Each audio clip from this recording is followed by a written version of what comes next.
is Cryptid. This is a deduction game from Osprey Games. The theme of this is that we are all cryptozoologists who are all on the verge of pinpointing the location of a cryptid. It could be Bigfoot.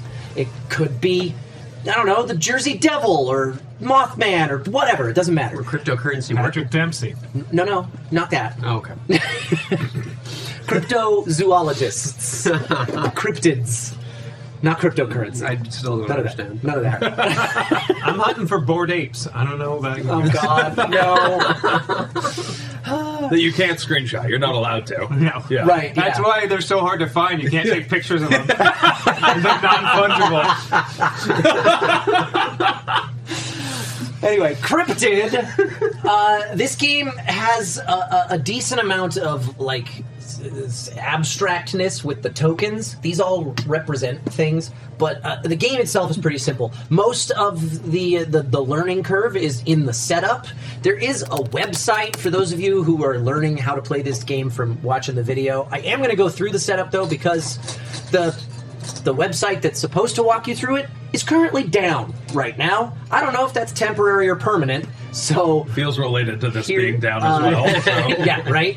But there is, thankfully, a way to set it all up with just the physical components, so let's go over how that works. There is a deck of cards here. You're going to choose any one of these cards. For your reference, there are these, the ones that have the border that are parchment colored are the quote-unquote normal version of the game. The black border is the advanced version of the game. It doesn't change a whole lot, but younger players, your first game might want to be a normal difficulty game. You're going to look at this little map on one side of the card. That's going to tell you how to set up the game board. There's little numbers in the corners, in one corner of each of these 6 map tiles. So you'll lay them out in the grid according to, I think I actually did it this way. Doesn't really matter what the orientation is as long as it's consistent with the orientation on the card. You lay out these 6 map tiles. There's little black dots or white dots in one corner of each of these. That is to tell you the orientation of that tile. So the number icon on the map goes corresponding to where that dot is on the map. So the number 2 is over here because that's the 2, etc. and so forth. Once you get all of those laid out and you've double checked and made sure that everything's right, go ahead and place all of these structure tokens on the board. There will be 2 less of these if you're playing a normal game instead of the advanced. Once that's all set up, you're done with this card and you can flip it over to the other side. Now, you're going to look at these numbers. You're going to find your player count on the right-hand side of the card there. This game's playable for 3 to 5 players. We got a 4-player game, so we're going to be using the red, green, brown, and purple hint books, or clue books, because those are the ones that have clue numbers associated with them. We're not using the blue clue book, because that doesn't have a number. We're going to hand out those clue books. Everybody's going to take one of those, and they're going to secretly review their clue based on that number that's indicated on that card. On the right-hand side of the card, you can ignore those numbers for now. Those are for hints if we all get stuck. Talk about that a little later on. Let me just go over a little bit of terminology that will come up in those clues before we hand them out. There are 2 different types of structures. These triangular tokens represent abandoned shacks, and these octagonal prism things are standing stones. There's also 2 different types of animal territory on the board. These black dotted lines indicate bear territory. The Baratory, if you will. Baratory, yes. The red solid lines are cougar territory. And then 5 different types of terrain. Forests, deserts, mountains, water, and the only one that's not completely obvious, swamps. So, terminology that could show up in your clues. Basically, the clues are going to tell us something about where the creature we are hunting is located.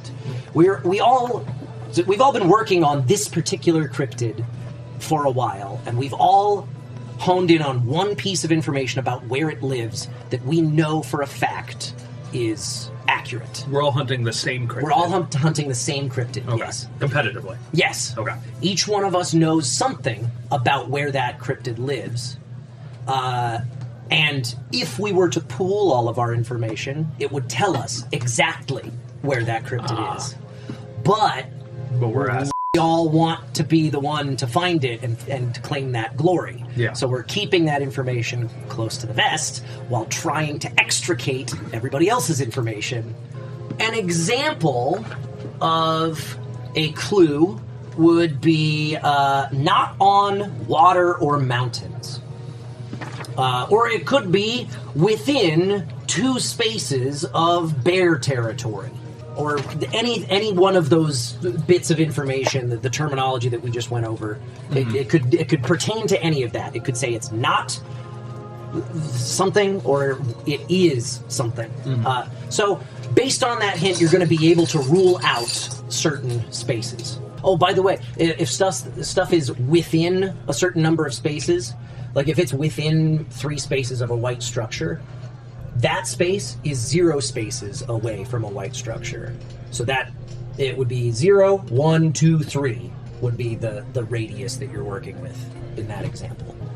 The last little bit of setup that happens before the game actually starts is starting with whoever the first player is, which we'll roll our name die to figure that out like we usually do.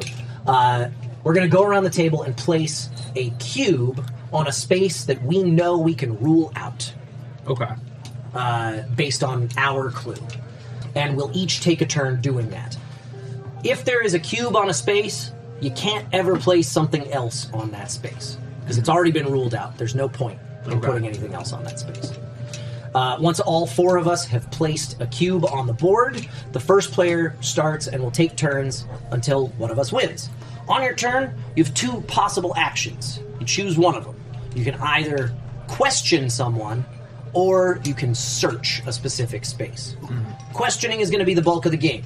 You're going to pick a space with this little pawn, and you're going to choose another player to ask, could the habitat be there? And based entirely on that player's clue, not on any other information that they've figured out, just on their own clue, they have to answer honestly, place a cube if it is not in that territory, or a disc if it could be in that territory, based on that player's clue. If they place a cube, then you have to place a cube somewhere else that, according to your clue, it could not be. So there's a little bit of an exchange of information happening there. If they place a disc, your turn just ends. Nice. You cannot ask a question about a space that already has a cube on it. Right. That would be pointless. Yeah. But you could ask a question about a space that has a structure. If they place a cube, you've got to place a cube in response. Then it's the next player's turn. If they place a disc, you just leave it alone. And we shouldn't lie. You cannot lie. You must be honest when you're placing pieces on the board. Or it'll ruin the game. Yes. But is this like like a real thing, or like a... This is a real thing. You cannot lie. You have to be honest about the pieces you're Eric placing. and I are just going to lie the entire game. But that doesn't mean you can't deliberately try and mislead people about what your clue might be. Like, say, for example, that my... Those sentences are weirdly incompatible. Okay, say, for example, my clue is it's within 3 spaces of a white structure, and I have already placed a cube here. And now somebody, like, I asked about a space, and somebody put a cube, so now I've got to place another cube. I could go, well, this is also not within 3 spaces of a white structure, but I put both of those on mountains. Maybe everybody's thinking that my clue is it's not on a mountain space. Oh, okay. So you can try and steer people into believing your clue is something different than it is. So you can gaslight. You can be a Exactly. schmuck, but not a liar. Yes. Fair enough. Precisely. A lot of But you do have to be going honest. back to Catholic school right now. Yeah. The other option on your turn is you can search a space. When you question, you could be questioning about a space that you already know is not the habitat. As long as it doesn't have a cube on it, you could just be trying to get some information out of somebody. Okay. And in fact, that could be another way to try and mislead people, because you could be questioning about a space that you already know it's not there, but maybe they think that I think it could be, so that could throw people off your trail a little bit about what your clue is. I really think we need to reassess the academia of cryptozoology. We're all this competitive with each Yeah, other. right? It's just not. Yeah.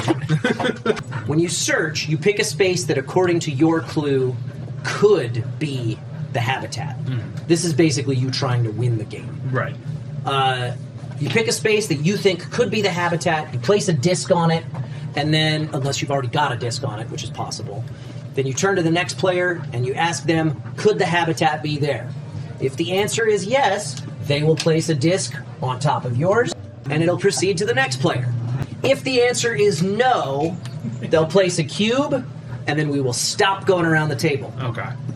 As soon as there's a cube there, there's no point in putting anything else on there. Okay. So when you ask a question, you're asking the whole table. When you question, you only ask one person. When you search, you're going around the whole table. You then question everybody. Yeah. Okay. Yeah. Okay. But you'll stop as soon as somebody places a cube. Because at that point, you've already eliminated the possibility of it being that space. And because you made someone else place a cube, you have to place a cube somewhere. Okay, and I'm sorry, but I'm just when do we question and when do we search? You have two choices for an action on your turn. You can either question one person or search because you think that you've got it nailed down. And if nobody places a cube, If nobody places a cube, you've found the right spot, you win the game. so I could maybe arbitrarily just on my first turn ask this space and it could just be right. Yeah, highly unlikely, but yeah. Well, I guess we'll see about that, won't we? I'm gonna do it. As soon as somebody places a cube, a you good stop strategy. going around the table, and then you have to place a cube in response. There's always an exchange of information when cubes get placed. Okay. And you cannot ever ask anything about a space that already has a cube on it, because there's no point. If at any point we get stuck, and it's a unanimous decision, nobody knows what the hell to do, hopefully that doesn't happen. That seems unlikely that it would happen. That's the opposite of guessing on the first turn. Yeah. But if we literally are just completely, maybe we've run out of pieces and we still don't know where it is or something, then these numbers on the card that are on the far right side are hints that we can look up in the rule book. But that is the gist of how the game is played. Does anybody have any questions before we get started?